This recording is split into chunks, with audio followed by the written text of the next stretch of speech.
যারা প্রবাসে আসবেন তাদের জন্য এই একটা ভয়েস, ঠিক আছে?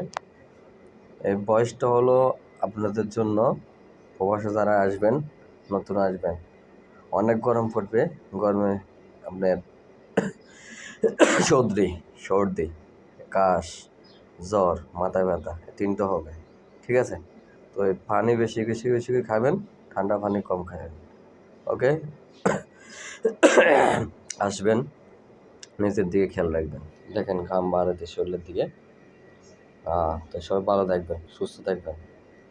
আমার ফানি বাড়ি দিচ্ছে, দেখছেন আপনারা কী অবস্থা হয়েছে বিদেশে? এখন আমি বাইরে বসে রয়েছি শুধু, এখানে বিল্ডিংয়ের নিচে বসে রয়েছে, কথা বলছি না, রুমের নিচে বিল্ডিং আছে উপরে, এখানে বসে রয়েছি।